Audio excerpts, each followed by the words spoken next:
Mike McDermott. He's the CEO of FreshBooks. It's actually a tool that I used in my last business. He was another applicant speaker. I mentioned to you that we had over 75 applicants, 3 of which we took. So he definitely stood out with his story. He's got a great story of a lot of branding faux pas, some of the mistakes that they made early on in the FreshBooks branding. And I was really impressed because he came to me with 3 very easy to apply questions/lessons to make sure that your brand is actually matching the goal and the product that you're designing. So without further ado, I welcome Mike to the stage. Take it away, Mike. Sweet, thank you. Good afternoon, everyone. This is the story of a company that failed in making its biggest branding decision, but it still succeeded in going on to become number 2 in America for online accounting solutions. No one but Intuit QuickBooks has more paying customers than FreshBooks in America, and we did that despite making some of the following mistakes.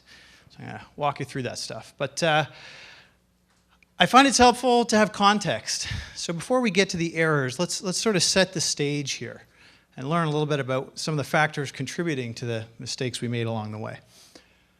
FreshBooks was founded in January 2003 when I accidentally saved over an invoice. I had a small design agency, and I used Microsoft Word and Excel to bill my clients.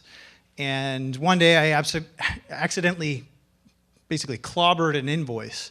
I overwrote one by accident and decided, you know what, there's got to be a better way to do this. And I set about building a simple online billing service that I shared with my customers, and they liked it. And it was an internal tool to start, and I started working on it with someone else, and we turned it into something that was more broadly available eventually. But the problems, if you will, began at that beginning period. Okay, so I had hacked something together, I brought someone else in, and myself and this guy Joe Sawato, who's my co-founder, we were very, very passionate about what we were doing. We started building a company. We were writing code, we were building a product. I didn't know anything about building a product company at that time. And we were totally caught up with it and loving it. And when you're starting a company, for those of you who've done that before or in the midst of it now, whether you know it or not, you're making decisions all the time. And many of them are sort of unconscious. You're setting a culture and other really important things. And some of them are more conscious. And so in our case, we were very busy, and we worked together for a year before we decided it was time to incorporate. And so we decided, eventually, I think Joe just kind of said, hey, we should probably put this thing to paper. And we hadn't launched or anything yet. And so I said, okay, let's do that. And very quickly, we put something to paper. But funny thing about filing documents for incorporation, you need a company name. And we didn't have one of those. And we were having tons of fun building all the stuff that we were building. And so I remember being on the phone with Joe, and we basically had this deadline of submitting these documents. And we had a very quick conversation, which was, what do you think the name should be? How about this? How about that? Okay, let's go with this. And we ended up picking a name, and that name was Second Sight. So off we go, we got incorporated. So that's good. So forget about that for a second, and we'll come back to it. So we've built this product. Now we're ready to launch it. May 2004, we launched FreshBooks, and or Second Sight, I guess it was called at the time. And nobody noticed. All right, nobody cared. We hadn't done any of the smart things people do, and that hopefully you're thinking about if you're building a business now, around building an audience maybe, so you have some customers in advance or people who are interested in what you're doing. We had none of that in place, and so we launched. Then we had to figure out how to get traffic to the website. We did that, and we were successful. And then, to an extent, modest success, because 8 months after launch, 2 years after being into this thing, we had 10 paying customers paying us $9.99 a month each. Okay?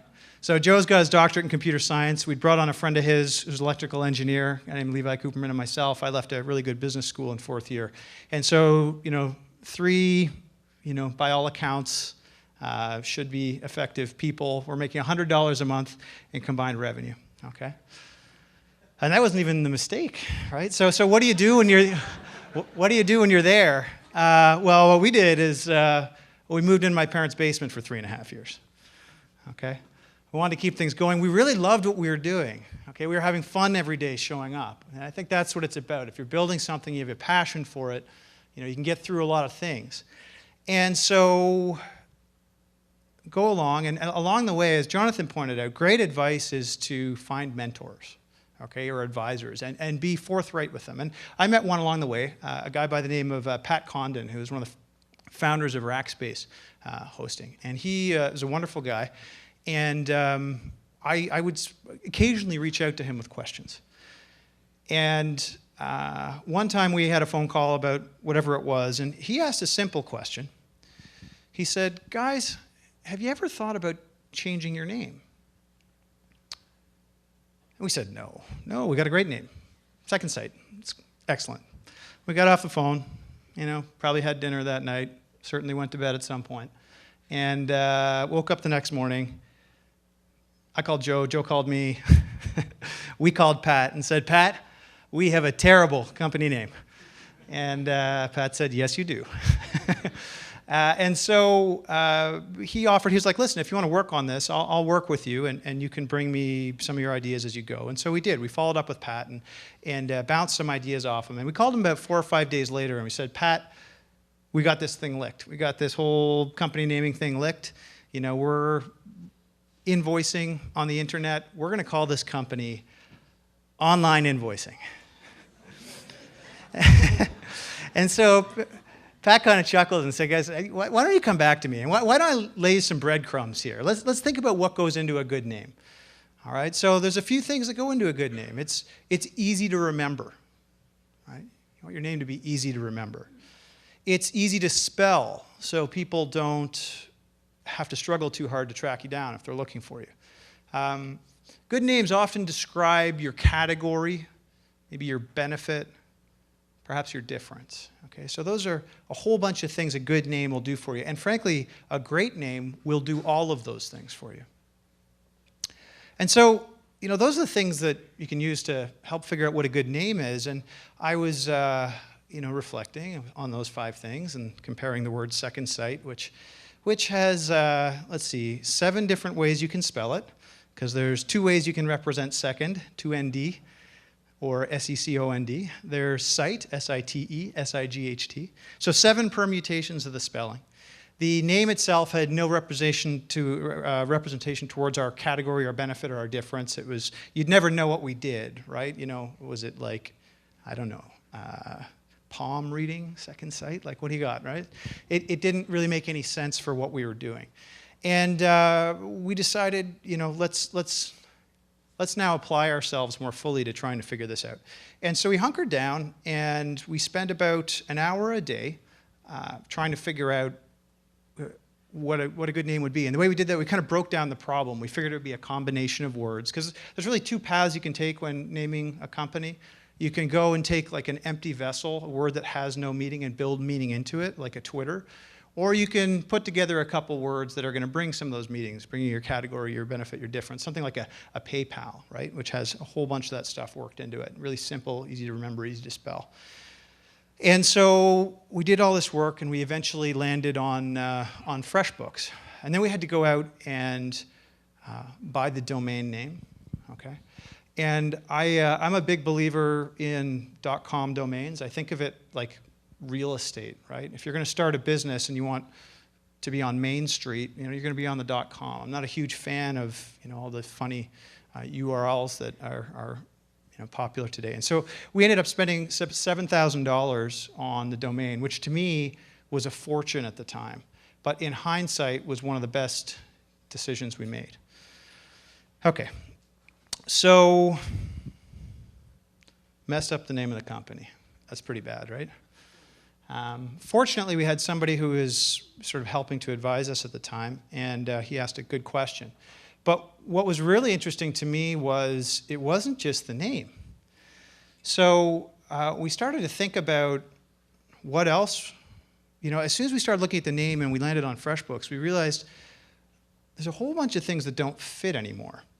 And so if you go in the Wayback Machine back to 2004, 2005, and you look at our website, it's like gray and navy blue.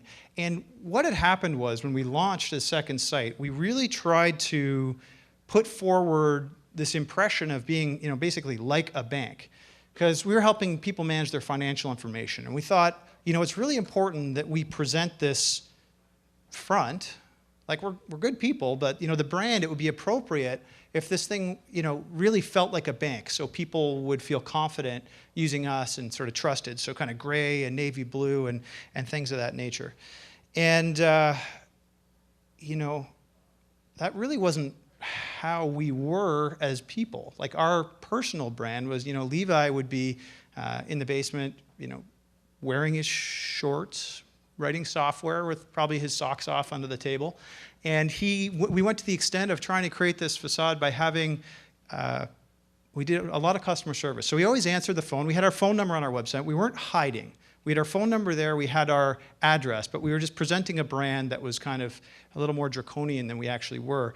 And Levi had created a character called Jeff Francis, who did all our customer service. He was doing all customer service. So from time to time, people call in and ask to speak with Jeff, and we didn't want anyone to think that our VP of operations was actually doing customer service.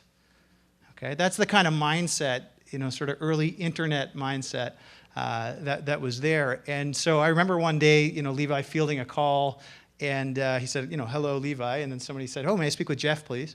And he kind of, he choked, basically, and they said, okay, can I put you on hold for a second? And then, spoke with them.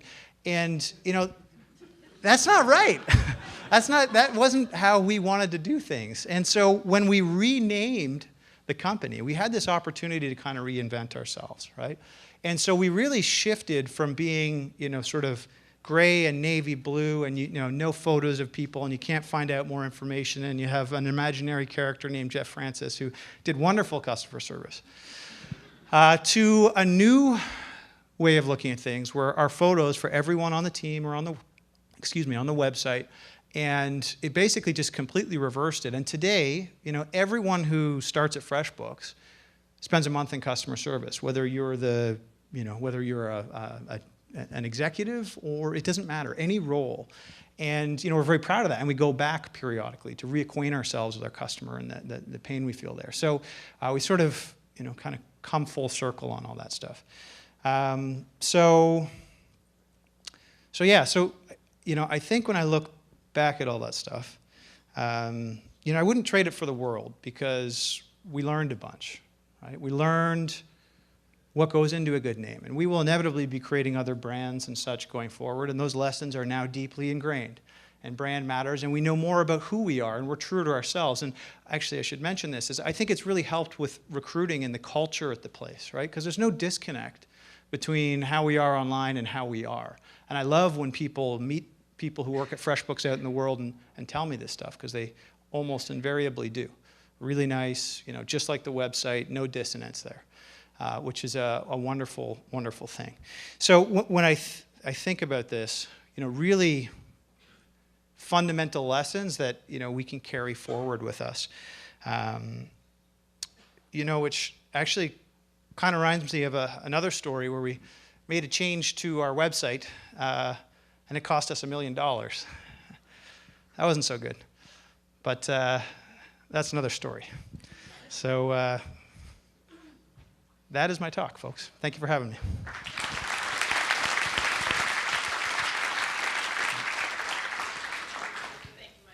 You're welcome, Cass. I will say I don't remember the 3 things I shared with you, but maybe they'll come out if we get some questions.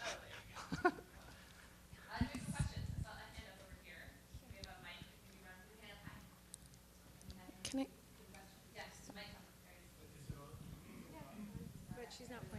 That was too juicy. Give us the second part. 1 million. No, can't do Give it. us the Gotta stay 5-second focused here. blurb. It's important to stay focused when you're building a company. I gotta stay here. That's another talk for another day. Yeah. Sorry, hate to be that guy, but there we go. Okay. Hi, my name is Julia, and I was wondering if you could talk a little bit about the transition for your customers between the first and second name and how you brought them along, and whether you got their input along the way, or what the messaging was. I was just going to say, I don't know if, I was just going to say, I don't know if that's a plan. Okay. Well, I took that part of the story out because I didn't want to talk too much about us. But here we go. So, turning lemons into lemonade is an important thing to do, right? And so we'd recognize that we had a bad name and we were going to change it. And with that comes a bunch of hairballs, because we already had about 50,000 people who were using our service, right? So this install base, and you get kind of committed to something. Your customers know you like this. You're building a brand. And we said, okay, well, how are we going to deal with this? So what did we do? Well, as a matter of fact, we murdered our brand in an 8-episode serial murder mystery, which we emailed to our customers and posted on our blog week by week, leading up to the name change. There were some prizes, so folks who, the first person to guess the correct, I guess, assassin, murderer, would win a prize, and we had an opportunity to write an alternative ending. And the characters were all members of the team of the company at the time, so there's about sort of 6 of us. So that was kind of really the start of, hey, let's kind of show you our true colors, let's do this a little differently. And it was a wonderful, there was no dissonance for people when we made the switch. People loved it, we got good responses, and it was really clear. So that's what we did. So you think this is a terrible thing? I think the lesson there, and I've learned it many times over the years, is do not be afraid to communicate with your customers, right? It will actually save you so much difficulty. And you think, you have software. I was on the phone this morning. We're going to write a fix because basically we're going to use communication to buy us some time on a software fix. There's nothing broken. There's nothing wrong. But you can use web applications, mobile applications, text. You can use communication very effectively to help you save a bunch of time if you do a good job with it. Anyways, it worked out well for us that time. Thank you for the question. Any other questions on branding? Marketing? I have a question right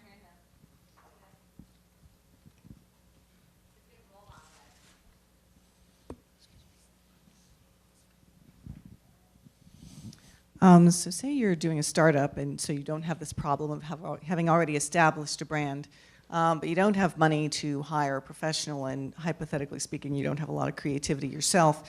Are there any ways to, is there a crowdsourcing, like 99 Designs for logos? How might one go about finding a good name and maybe branding strategy? I'm not going to lie to you. I don't have a great answer for that. Okay, and that's because we have sort of rolled our own. We built our own and sort of iterated along the way. It sounds as though you may want to work with a marketing or advertising company who could help you with that. I understand the fiscal constraints. Or alternatively, let me take that in another direction. Are you founding a company now? Yes, you are founding a company. So it sounds as though there's an opportunity for you to add somebody to your team, whether it be a co-founder or something along these lines, that is a nice complement to you.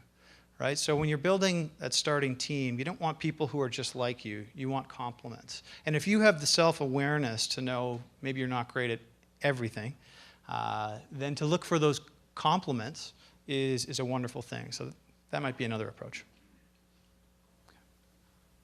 Any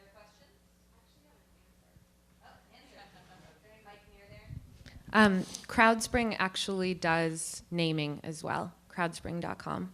So you can just write in a bunch of parameters and a whole lot of people give you ideas. There's a program called Lexity Company Name Generator that generates names by algorithm. How many people in the audience feel like they are especially creative or good at coming up with names?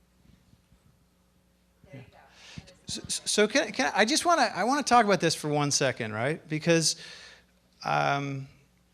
you have to be smart and save money or really most likely you do, unless you have gobs of somebody else's money, right? And even then, I encourage you to think about being smart and saving money when you can.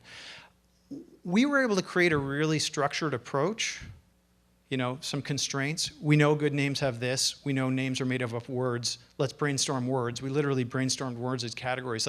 We almost took the creativity out of the process and just spent the time. Right? And I think that I think you can overcome a lot of problems if you just try and break them down like that. You have a lot of things to do, and so it doesn't mean you have to solve every single problem, but I think if nothing else, take from this story that brand kind of matters, name kinds of matters, and save yourself the cycles, make the investments now of your time and effort to figure out what's right for you. Mike, you talked about how you did me an activity where you just toss out words to each other, descriptive word, emotional word. Yeah, so we did an exercise where the words were sort of thrown out there. We literally took 1 hour a day for about 2.5 weeks, and we brainstormed words for our category. So billing, invoicing, accounting, bookkeeping, and we went on and on and on. We got out the New York Times crossword puzzle book to try and get other ideas and thesauruses and all this, and we just kept going. And we just slew of names, and we didn't judge the words. We just put them we actually put them in an Excel spreadsheet, and we just captured them. And then we went to benefit. And then we went to difference, and we did the same exercise, and we kept going. And at the end of each day, we'd look at GoDaddy and see which of these are available. FreshBooks.com was not available, and we made an offer to the folks there. So, you can sort of structure your thinking, and it's a process. Most creative things, the sneaky little thing about creative people, like most creative things have a process. I think of developing software as one of the most creative activities in the world. There's a process to developing software, right? And you go work inside an ad agency or putting together a piece of creative. There's a production schedule. There's a process there. So try and think of things in a structured way, and maybe that'll help. Time for one more question. What's the question? One more. Oh, I got one right there. Hi, I'm Conrad. I've got a startup by myself, and I was just wondering, you were talking about the story that you had like 10 paying customers, and creating. How did you overcome that? How did you end up having 50,000 people using your software, still having a bad name? Because that wasn't the problem, right? How did we overcome that? So, based in Toronto, working out of my parents' basement, paid myself 19 grand for like 3 years in a row, right? Paid other people. By all accounts, like failing, right? All the way along. And so how did you work that out? How did you overcome it? Perseverance. But perseverance is not so hard if you love what you're doing, okay? And so we really loved and believed in what we were doing. And we were not in it for the money. We were in it to build something, okay? I am hell-bent on building a big technology company based in my hometown of Toronto now. I want to be an anchor tenant so other companies like it get built. But all of that has evolved sort of over time, and it all happened because we stuck with it. We stayed focused. The hardest part in those years for me was not starting one of the 500 other businesses I thought up. I came dangerously close a bunch of times. So having that focus and sticking with it because I really liked the people we were working with, and the customers seemed to give us good feedback even if they weren't paying us. Cool. Okay. Thank you very much. Thanks, Cass. Thank you as well. Thank you.